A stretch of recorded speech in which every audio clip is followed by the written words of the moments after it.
Good afternoon, ladies and gentlemen, and thanks for joining us for our live town hall meeting with our cabinet at Rochester Community Schools. We're so pleased that you could join us. The format for today, as you know, we had a thought exchange open, and we accepted questions, comments, and ratings on that thought exchange, which is a pretty common practice here at Rochester Community Schools. And from that thought exchange, we have a number of questions that we thought we'd be able to go through and have myself or the various cabinet members who might have that area of responsibility answer those questions. But before we do that, I would like to start out with some gratitude. There's a lot of angst today. I don't have to say that without everyone knowing it, but let's just acknowledge it. There's a lot of anxiety out there about the unknown, the uncertainty, the trauma of the loss of so many things that we take for granted that we haven't been able to do. That's really important. And it's really important to extend gratitude and think about all the things that we do have and what we're thankful for. And at Rochester Community Schools, I can tell you, we have a team of professionals from our groundskeepers to our maintenance personnel to our parapros across this organization, our teachers, our itinerant staff, our administrators, that throughout this crisis have done everything they can to stay focused on kids, and we're so pleased for that and so thankful. We also want to show gratitude to our community, who have been very supportive through a very challenging transition. With a team and a community that embraced it and continue to embrace it and continue to work together through some very arduous times. So if you're sitting and watching this, please know that we appreciate you. We appreciate the support that you've shown your children. We appreciate the support that you've shown this community. So please just take a moment to reflect on that gratitude and all the great things that we have. We have an awesome community. We have awesome children.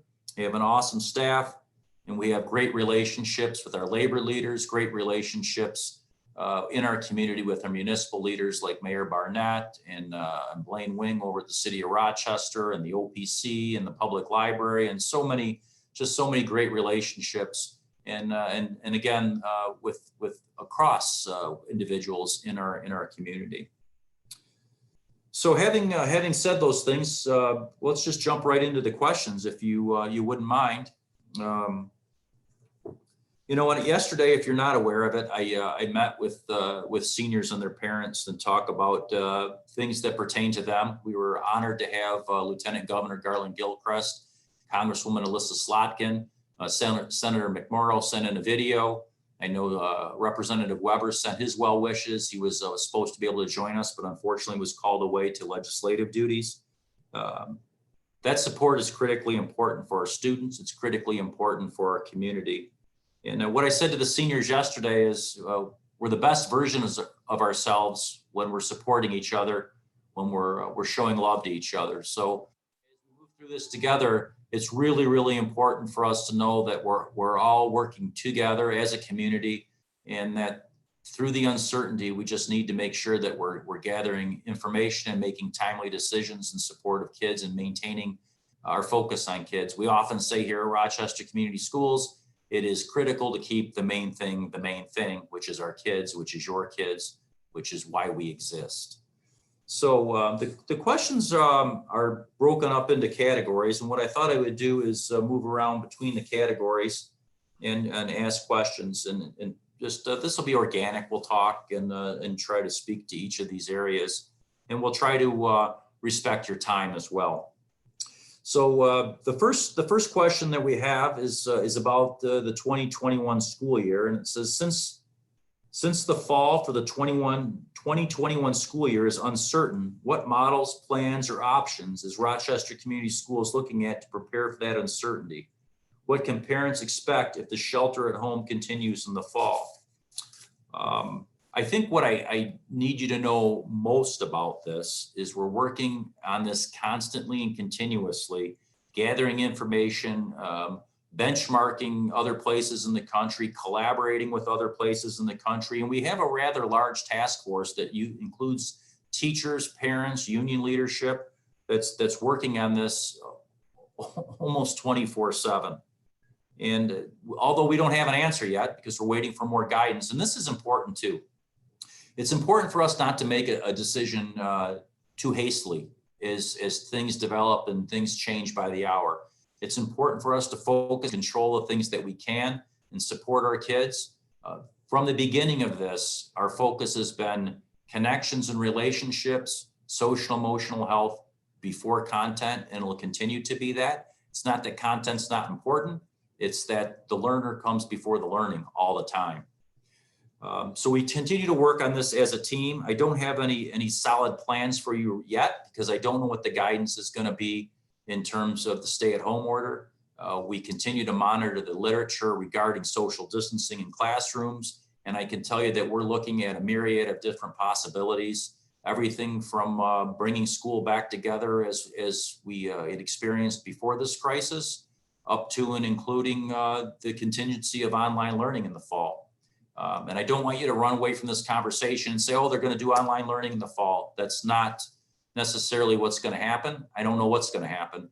I can tell you, and what I want you to feel confident about is we are working this problem towards a solution almost on a 24/7 basis. And when it's time for us to come to a conclusion and a decision, we'll communicate that with you. That decision we made collaboratively with community members and stakeholders from across our organization, and we'll make the best decision we can that's child focused. Does any of the cabinet members want to chime in on that? Sorry. Sounds like I'm certainly happy to echo what you're sharing, Dr. Shaner. Our administrators and staff members, parents, and including student voice in terms of what next steps will look like. We're no longer going to be saying we don't know. Our mindset is a growth mindset, which our students know exactly what that means. It just may not be the time yet to give those specific answers. And that's very difficult for people to hear. And I'm sure it's equally difficult to extend that same message.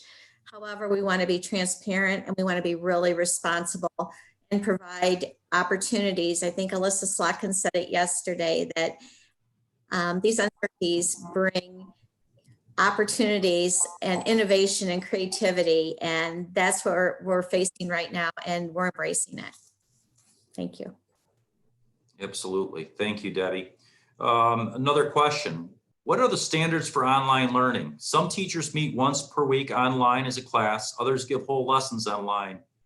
Some not at all. Parents need to know what to expect in order to know what gaps we need to fill. You know, as a parent myself, I'm a certified teacher and have been and been a high school principal and a middle school assistant principal and now the superintendent in Rochester. I want you to know that I feel the anxiety of having kids at home learning online as well. I was a social studies teacher and my daughter is taking biochemistry. As you might imagine, I don't have a whole lot of experience with biochemistry, and it makes it very difficult. But I want you to know that we're all experiencing this in a similar fashion. And I think what's critically important, we talked about connections and relationships with children.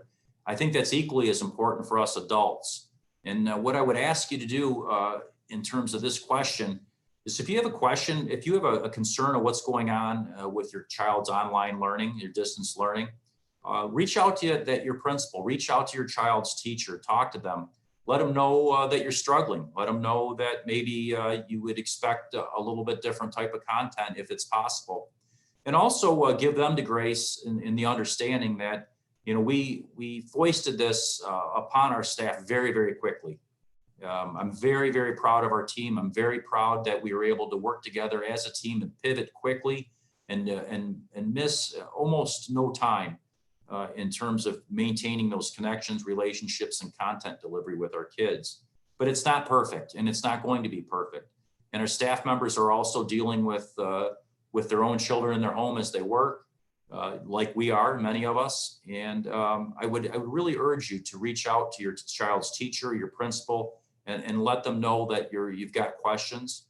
I can't really communicate a district-wide expectation at this point, because there's so many different nuances and complexities, whether we're talking special education, English language learners, whether we're speaking elementary school, middle school, or high school. So again, if you have a specific need, a specific question about a level or a concern, reach out to that teacher, reach out to that principal. If that doesn't work, please hit the talk to us button. Please feel free to reach out to myself, to Debbie, Carrie, Corey, any of us that can help you out.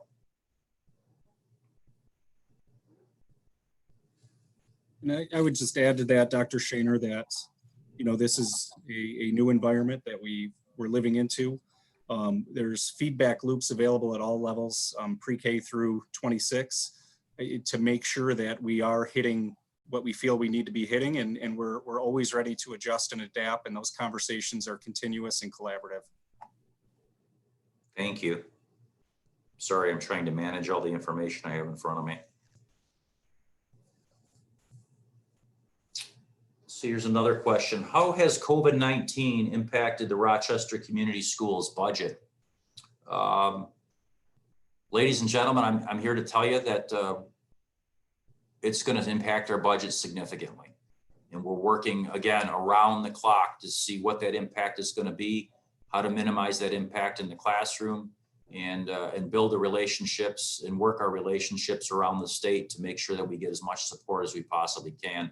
And I'd just like to shift over to Dana Taylor, our CFO, to be able to talk a little bit about the financial side of things. Sure, thank you. So the COVID-19 crisis has impacted our budget in a variety of ways. Some we can quantify and some we'll just have to wait and see. For example, we've had additional costs such as, you know, like cleaning machines and cleaning products. We've purchased technology equipment to make internet access available to families that maybe have it or had, you know, trouble accessing that. We have realized some savings. We're working on that, but the savings aren't what you would think they would be. For example, I was asked a week or so ago, aren't we saving a lot on utilities?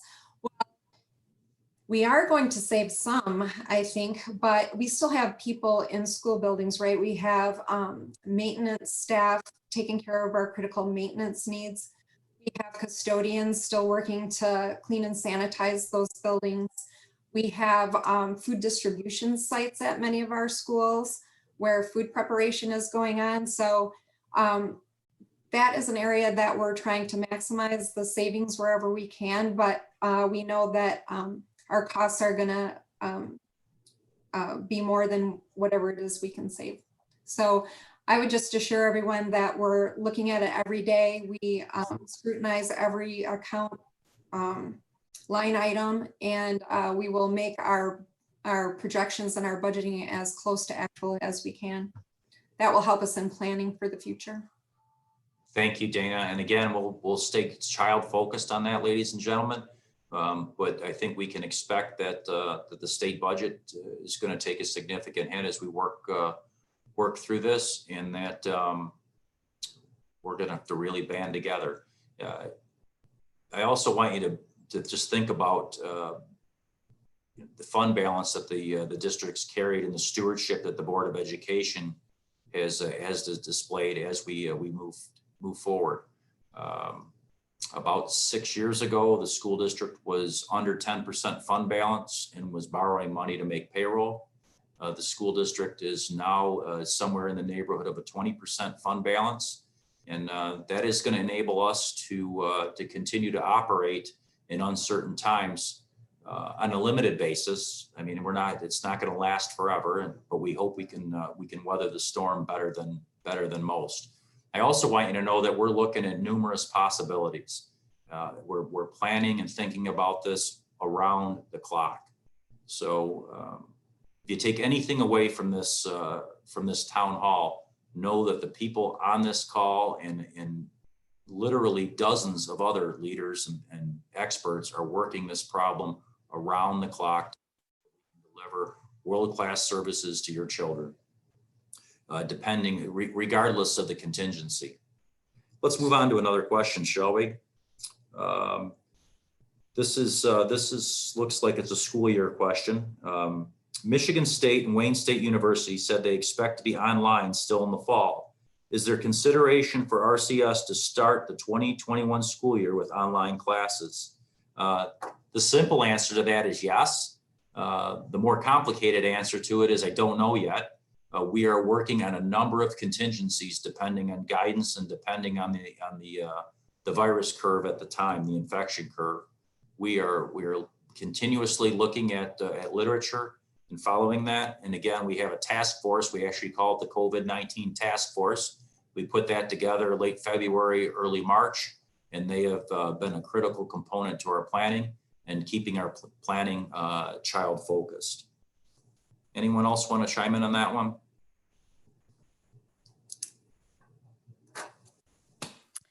I will add, Dr. Shaner, that we are working very closely with our teachers and our counselors and our building administrators to partner with our universities. We had a call this morning with one admissions office to determine what best practice is going to be and how we're going to accommodate our current seniors that will be undergrads in the fall, and also our juniors that will be the class of 21 coming forward. So we're looking at short-term and long-term needs of our students, and we'll be communicating that information. There will be a FAQ coming out from some of the local universities to help families navigate through some of those transition periods coming forward when testing can take place again.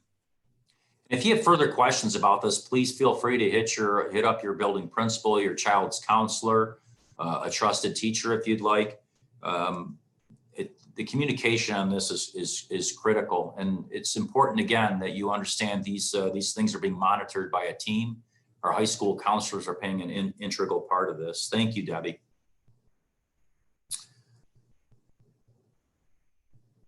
Is the pass-fail criteria in attendance RCS driven or state mandated? That's a really great question. And I think we have to go back to the issuance of the executive order on distance learning, which really allowed us to have local control. And I think that was critically important because every school district across the state operates just a little bit differently. And everyone has different challenges. As you might be aware, for Rochester Community Schools, we're not a one-to-one school district in terms of computers to children. So that made us some unique challenges. I talked to a friend of mine who's the K-12 principal and superintendent in Cedarville, which is in the Eastern UP. And as you can imagine, they have some unique challenges up there as well. So not to mention some not very nice weather right now. I talked to him yesterday. But I want you to know, again, that was a team-based decision. It was collaborated. Quite often I get on calls with superintendents from across the county and across other counties to talk about what they're doing. And more importantly, we pulled in our secondary experts, our principals, our counselors, and we made that decision. So in short, that was an RCS-driven decision that was informed by a collaboration, not even locally, but throughout the state. And it was based on the direction of the governor's executive order, which left that as a local decision, which we appreciate.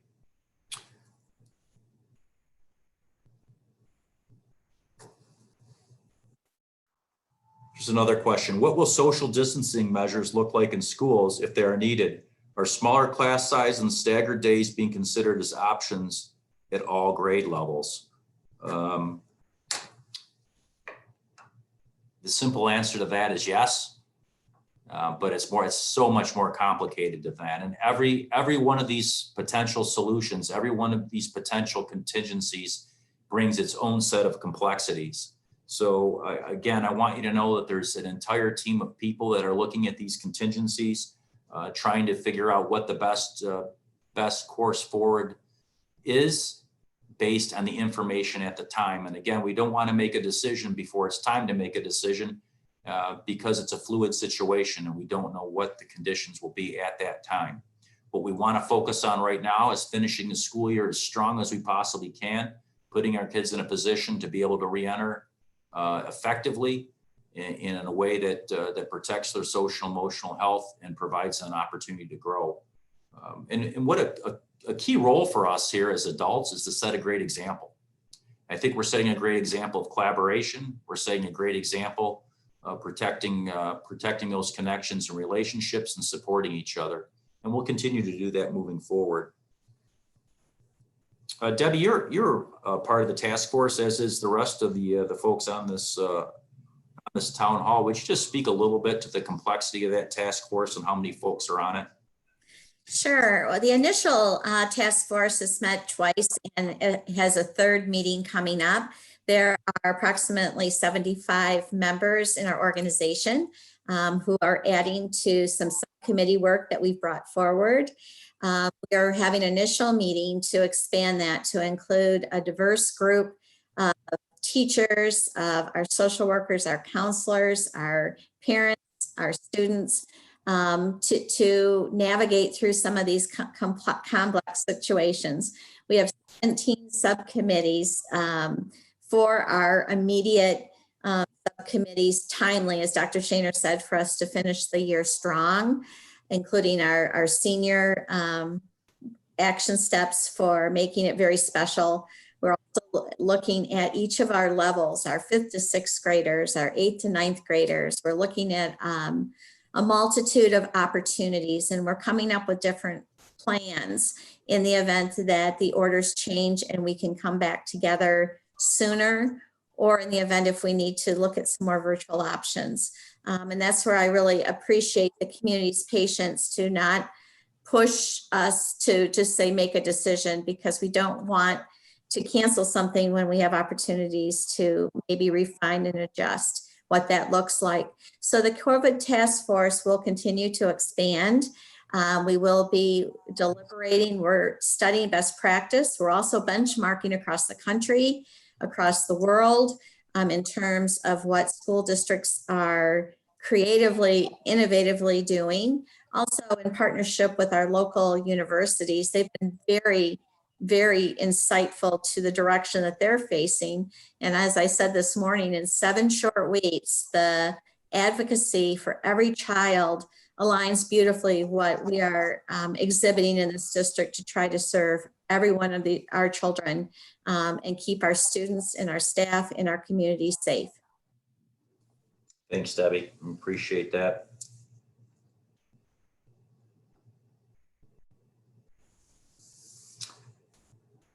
Here's a question regarding classes. Can we have the teachers send out their lesson plans so parents know what they need to teach their kids by the end of the school year? Again, ladies and gentlemen, I would urge you to communicate with your building principals and your teachers regarding concerns with this. But I would like Corey just to really talk a little bit about elementary school in terms of those benchmarks and kind of what our focus is there. Yeah, thank you, Dr. Shaner. You know, as we keep pressing, obviously student connection, student and staff wellness remain at the foundation of everything that we've done and the adaptations that we've already made. With the last update to the framework that came after we returned from spring break, one of the things that we really kept at the forefront in these collaborative discussions we had with K-5 staff across our district and building administrators was the need for flexibility. Everybody's situation is unique and different during this time, and it's very fluid. What may be working for a family one week may not work for them the next week.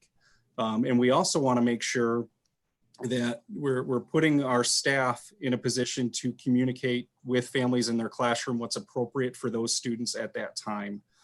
We really want to make sure that we're promoting communication from the folks that are the most trusted and have the most established relationships that need to continue. So I want to reiterate, if you have a question, if you have a thought, a suggestion, or a concern, if there may be a gap, or if you feel overextended as well on the other side, please connect with your child's teacher and folks within that building. Because as I spoke about earlier, we are in a constant frame of evolution in this, and what may be appropriate in this 3 or 4 week dance may need to be adapted as we gain momentum to finish out the school year very strongly. Thanks, Corey. And just want to reiterate, when we talk about reaching out to your child's teacher or their principal, if you have a question that's of an operational nature and you're not sure, you can focus that at us. You either by hitting a talk to us button, calling, sending an email to myself or Debbie or anyone on this call directly. as you can imagine, teachers are fielding hundreds of emails. And if it's not specific to your child's learning, let's try to focus that question to your child's principal or to the appropriate administrator. And let's move on with another question. Here's a question about our continuity of learning plan. Has the school district's learning plan been approved by the state? If so, where can I see it?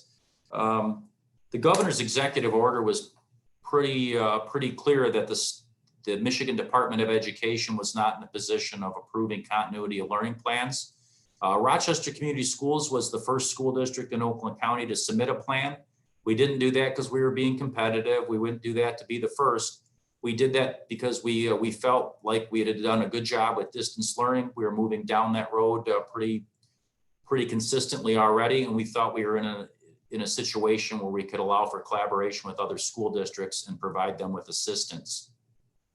So that continuity of learning plan was submitted to Oakland schools, which the executive order called for.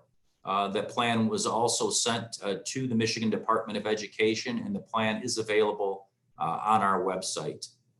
So if you would like to look at our continuity of learning plan, it is actually on the district's website.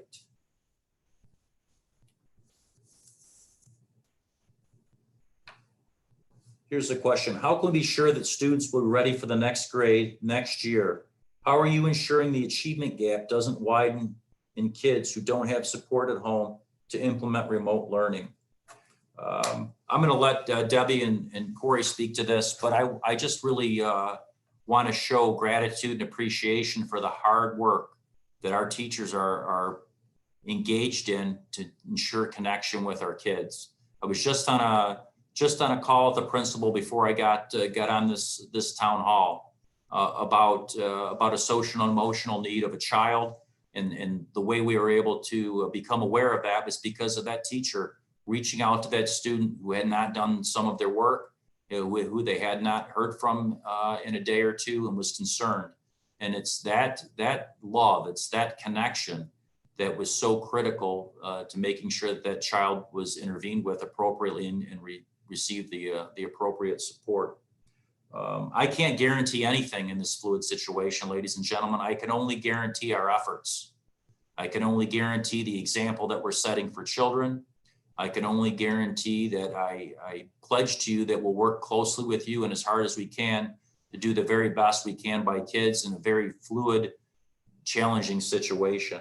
And there's going to be considerable work on the other side of this. I think the gap probably, if we're being honest, will still be there. In some places it may widen. I can tell you we're doing everything we possibly can to make sure we meet those needs and not have that happen. But this is also an opportunity. We've been aware that there's achievement gap for a very, very long time. There's been equity gaps in American education for a very long time. And this is an opportunity because it's right in front of us now. It's very personal. It's right in front of us. We know where those gaps are. We know those connections are critically important. And we're gonna focus on that and make sure that we can even do a better job. Our math consultant and teacher at Adams High School, Miss Rapp, was just actually talking the other day that she feels even closer to her students now because of the more individualized attention she's been able to give to them. She misses them dearly and being physically present with them in a school setting, but she's offered that it's provided her some reflective time with her students and about how she's connected with her students. And I think that about my own leadership in terms of connections with folks, and make sure I take the time to show gratitude. So I'll let Corey and Debbie speak to that. I think this is one that really, and maybe Concetta can chime in too about special needs and about those areas, because I think it's all connected. Yeah, I think this is one of those that keeps you up at night as you are processing, number one, the current environment we've been forced into, and the unbelievable planning and collaboration that happened so quickly to take care of our kids and to take care of each other. But we are constantly also looking at, the immediate and the future. What I can share is that these discussions have already begun, not with any permanence, not with any, assumptions being made about what things maybe look like look like in the fall, or how we adjust to that. But what I can tell you is that the people that care for your kids are thinking about this, and they're worried about this, and they want to make sure that we're in a position that we've maintained relationships and retained engagement, so that we're in a position to work to meet the needs and whatever those needs are when we do come back in a different environment. Consetta? Thank you, Corey. Yeah, and I like what Corey said when he talked about collaboration. So our team has continued to collaborate with gen ed teachers to make sure that students are getting what they need and they're able to access the curriculum. Our resource teachers are still pushing into the online learning environments for students. So we're very excited about that. Our special ed providers, some of them have created YouTube channels and Google Classrooms to connect with students, and they're still making those connections. So I'm very proud of the creativity of our team members to ensure that all of our students, and this is birth through age 26, continue to have access to learning during this time, and that they're working together. And what we have also seen from this is some new creativity for when we return to school. So we're excited about, now we are expanding ways that we can engage and incorporate work with students even once we return, that we're looking at new ways of learning and engaging. So they're doing a phenomenal job at that. One of the messages that we've been giving all of our staff and our educators who are pained with the questions that you're asking because they want the solutions as well, is that no matter what, we are not going to hold children harmless during this situation. And we need to give our educators and our students that message that we want them to be engaged. We want them to do their very best, that learning is a gift and an opportunity. And even though there's some variables that we're all settling into, that we want to provide a wonderful education and the love of learning. As Dr. Shaner said, you know, the learners first and the learning follows. And so what's important, and we've talked at several of our meetings and at all of our teacher professional development conversations, that it's most important that we don't hold children harmless. And our kids need to hear that, because in any time we have a group of children, they are very concerned because they take school so seriously. So what has been such a blessing that our kids are such high achieving and want to do well, it's important to give them grace and to know that this is unprecedented, and that every student in our country and in the world are in a very similar situation. And there is a lot of adaptability and flexibility in how we're moving forward. And when we are able to return, all of these pieces will be a natural transition into the new journey that we move forward. Thanks, Debbie. And I really appreciate you mentioning the governor was very clear in the executive order in her comments. And we've heard that from MDE and across the state, that it's important that we hold children harmless as we move forward.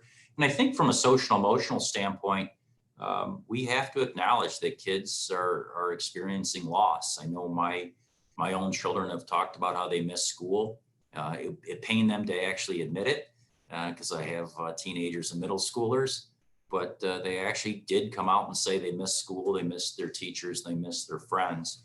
And it's fascinating to me how committed they are to their learning. And I think that's a takeaway for me through this experience too, of how many of our children really have a lot more self-discipline than we would expect. It may not look like we parents would like having to shoo them out of bed at 10 o'clock in the morning, but when push comes to shove, they get their work done and they do it. So, and we'll continue to work together as a team. Here's another question. Does the Rochester Community School District plan to coordinate the opening of the 2021 school year with Department of Health guidelines? We need to have a good personal hygiene for students, clean classrooms, and masks for students. And I'm going to let Dana speak to that in terms of what our cleaning crews have been doing, continue to do, and what our planning is moving forward. Thank you, Dr. Shaner. So immediately after the buildings were closed, the custodial teams began deep cleaning all of the buildings, disinfecting the high touch areas such as desks, doorknobs, light switches, all bathroom surfaces, door handles, all those high touch surfaces. And then about a little over a year ago, the district purchased an electrostatic sprayer. And the name of the device is Clorox 360. So it is able to adhere to all surfaces that in a room, either a classroom or whatever room it is. And what the sprayer does is it uses a mist solution to sanitize surfaces and kill viruses and bacteria.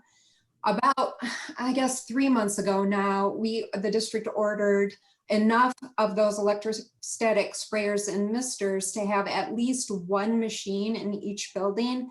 And also we ordered 10 misters for the bus garage so that we can sanitize all of the buses every day. So on a forward basis, that's going to be part of the plan, is that kind of sanitization will go on a continuing basis.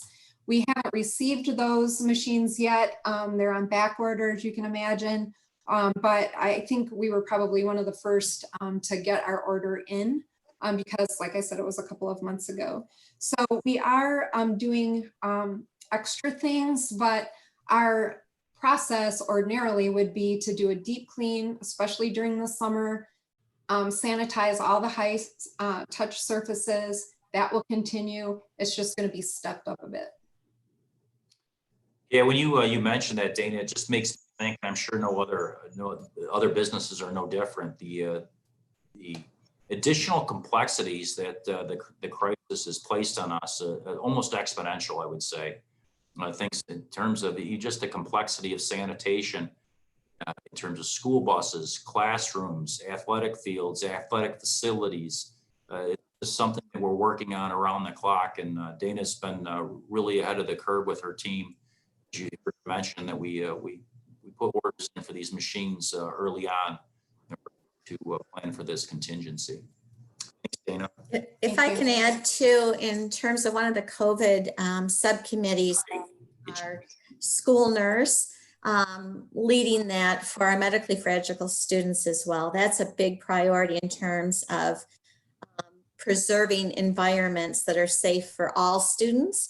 So families can feel that that is a priority that we're doing a lot of research on and working with the medical community so we can embrace all students coming back. And we're blessed to have a school nurse, Tanya Ridgemont. She's had to bounce back and forth working at the hospital and helping us out. But she's a critical member of our team and provided us with a lot of great guidance, and she'll continue to do that. And we appreciate everything that she's done. Let's hop on to another question.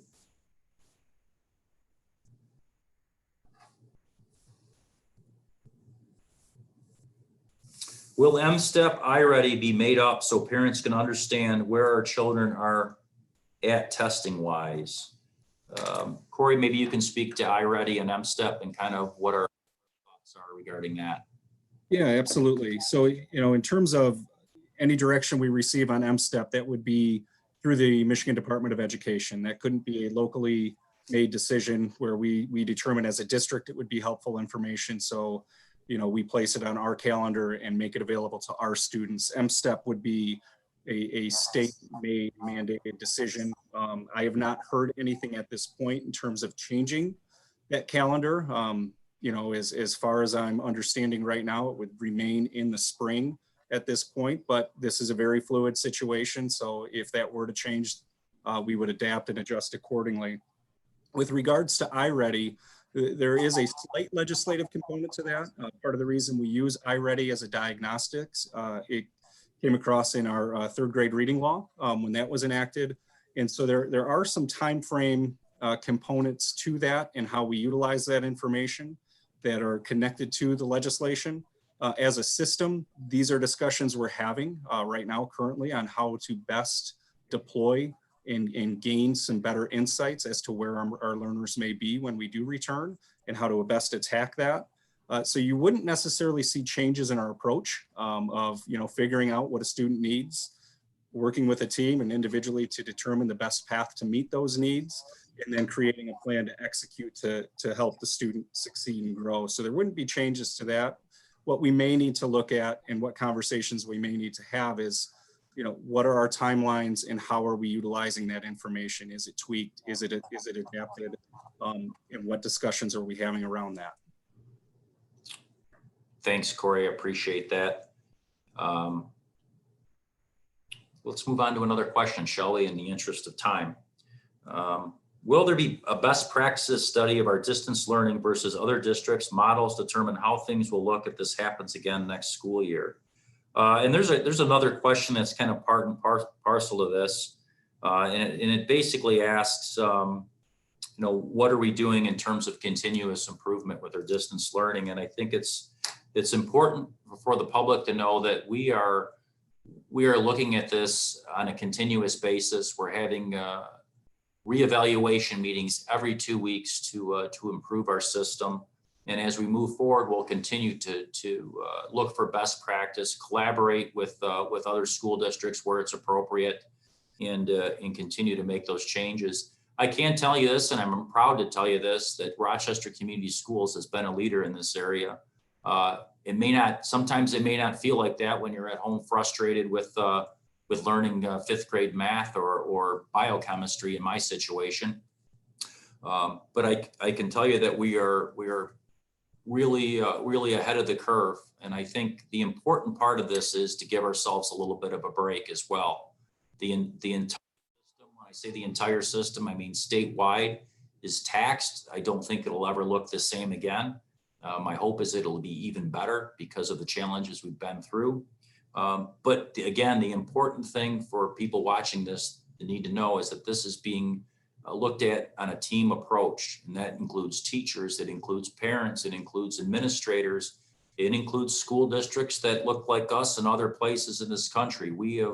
It also includes us reaching out to the private sector that may have expertise in distance learning. And ladies and gentlemen, I might add this: if you're a person that has some of that expertise that might be able to help us out or give us some hints of where the private sector is heading, we're all ears. I'm absolutely happy to learn from any organization we can that'll improve the delivery of services to your kids. So team, is there anything else that we should add about that? I think it's just really critical that people know that we approach this as a team, including special education, including ESL, including all of our special populations. Our district administrative staff, in conjunction with teacher leaders in this district, designed a beliefs in action list of what's most important. And our students are certainly the compelling why to this work. And it continues to be imperative in every decision that we do make. A couple of the key pieces in these beliefs that I believe that we hear and would like to share with you as well is it is our mission as a district to make a profound impact on the lives of our students. And that was written, and that stands true today, even under the circumstances that we're under. We're embracing this.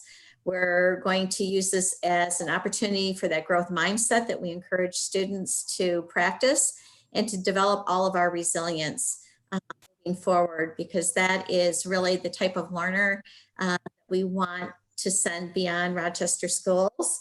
Again, to not hold children harmless in this environment, please assure your students that we love them, that their teachers love them, that this is a grieving process for our entire community. But we also stand as a pillar in this community as evolving as hope and inspiration. And the decisions that we're making every day include the most important children that are our future. So please rest assured that we are here. As was mentioned throughout this conversation, reach out to your building administrators, to your teachers, out to any of us. It's all about relationships. And we feel very optimistic moving forward that together we will become more resilient and nimble and provide an excellent information, making profound impact for our kids. Absolutely. Thank you, Debbie. Consetta? Yeah, no, I just agree with Debbie that we are really, our staff and our team are really overly concerned about our students. How can we support them in this environment, looking at new and creative ways, working together. And I love how we've been very collaborative with general education. So it hasn't been a separate entities, it's been one team working together on how we can best support all students, and I'm very proud of that. And Consetta, it's true. We're doing our very best to make sure we reach each and every child. We will also know that we're going to have to reassess when we come back together to see if there's other services that might need to be put in place. Yes, as we look through, and teams are looking at ways of how they can collect data and monitor the progress of students that they're making on their IEP goals and objectives. And then once we come back, we'll look at what progress that student has made, what additional support might be needed, and how we can best support them in transitioning to the next grade level. Thank you. One last question here. I'd like to keep it based on instruction. We'll wrap it up here shortly. In the future, can considerations be made to use a unified platform rather than multiple venues for presenting material?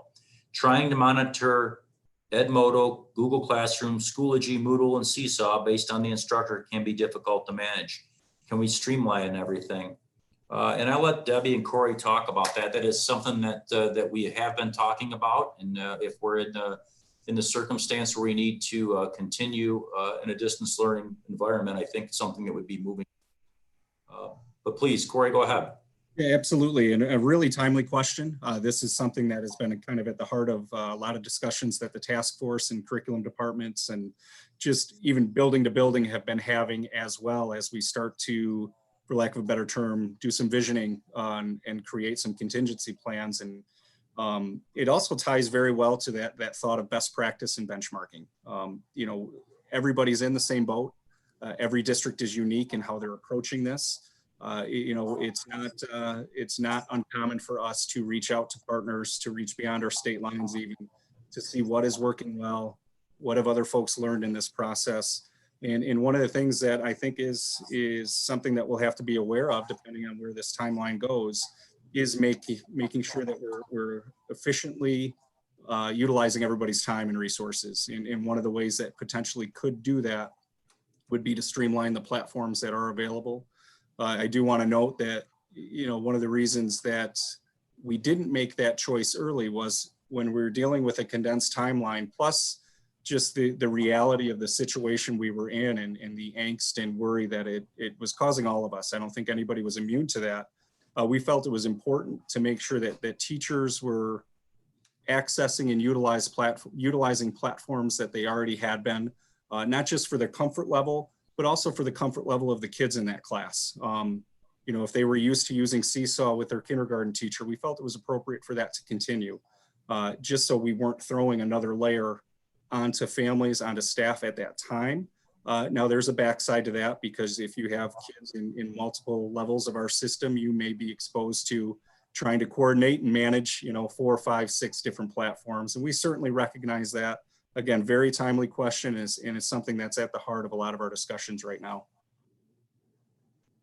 Yeah, I think initially when this all started, when we closed and decided quickly to be able to shift to a distance learning platform as quickly as possible to maintain connections, you know, we knew we were doing something that never been done before, and we needed to be able to have ease of movement, and be able to have ease of movement for our professionals was to give them the autonomy to be able to use the platforms that are comfortable to them. Now, we certainly recognize that that's added a level of complexity that maybe we didn't bargain for, but on the upside, we were able to maintain that connection and those relationships with our students, which we thought were critically important.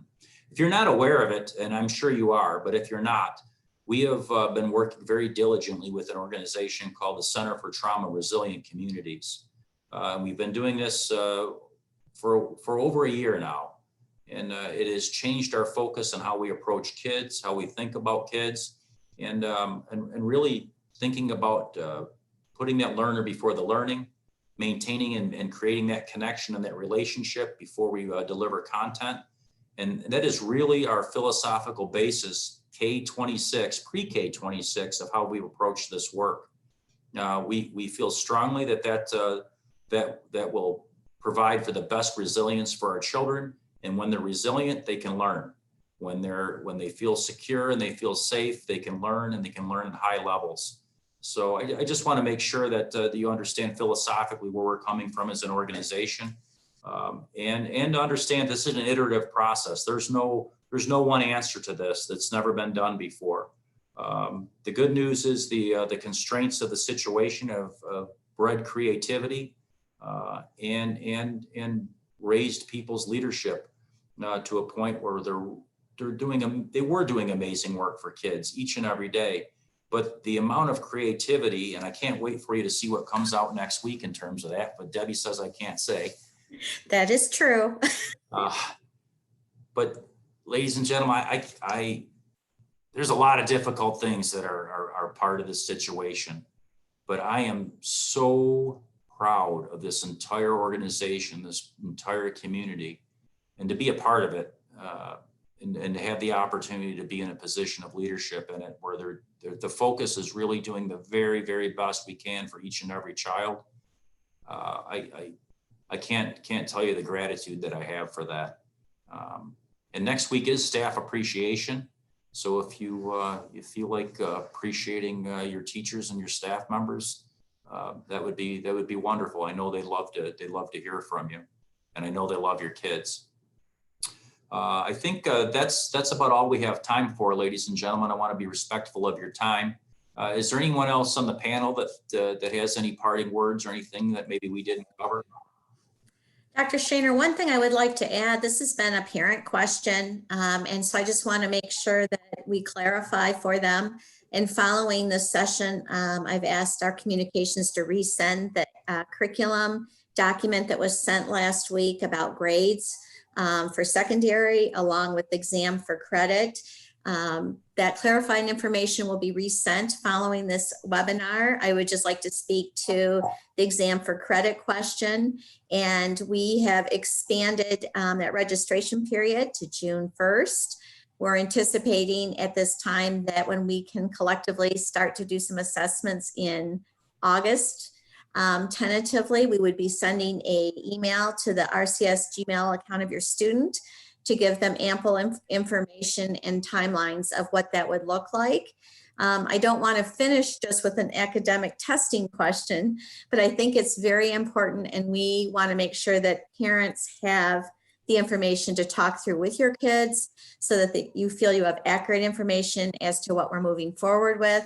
And again, just to reiterate, we're working with the universities to make sure that the decisions that we're making for all of our students and their academics is aligning with what our college expectations will be. So please rest assured that's a strong partnership, and it's our commitment to make sure we articulate with you and for you to be able to encourage your students to stay engaged, to continue to love learning, and to know, most importantly, that they're loved.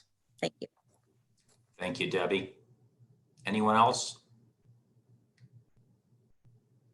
All right, so I'd like to just wrap it up, and I think Debbie's done a beautiful job in talking about what our organizational focus is. You know, earlier this year, we had Dr. Bill Daggett come in and talk about really challenge our thinking about launching our strategic plan and what our future might look like. And he showed our Board of Education so many things that could be replaced by an algorithm. Everything from painting a room to laying bricks. And boy, I wish that that room painter thing was already out and about, because it would save me a lot of time. But still going to have to get the brush and roller out. But all kidding aside, you know, the things that can't be replaced by an algorithm are human relationships, that connection, that caring, that can't be replaced. And I think that's a critical component of our business as educators. And every time, ladies and gentlemen, that we engage in the business of schooling, we engage in the profession of education, we should be engaging in relationships and connections first. And I hope your children are feeling that. I hope you are feeling that. We certainly are feeling it. I know every time that I read to a classroom, I feel it and love that connection, although I'm not allowed to read Stranger in the Woods from my home anymore. I have to do it from the office. My children apparently are sick of it. But that connection, that feeling of really meeting kids where they're at and helping them grow and move forward, not only intellectually, but in terms of their own growth as a human being, it can't be replaced as an algorithm. And that's why we're here, and that's what we're about. So again, let me extend my gratitude to the entire community. Let me tell you that we're here for you. If there's any way we can help you, please let us know. If it's anything from you need help with childcare to you need help with biochemistry, and I'll be making that phone call, please let us know. And again, if it's of an academic nature regarding your individual student, feel free to reach out to your teacher, your principal. If it's a more organizational, operational question, reserve those for us, because we want to keep those teachers focused on serving your kids and making those awesome connections and relationships. And again, thank you for joining us today. This will be recorded so you can watch it again. If you have questions, please feel free to give me a call. Feel free to email us. Feel free to hit the Talk to Us button. And thank you, and we'll continue to do these webcasts as often as you'd like to hear them. Thank you, and have a great day and a great weekend.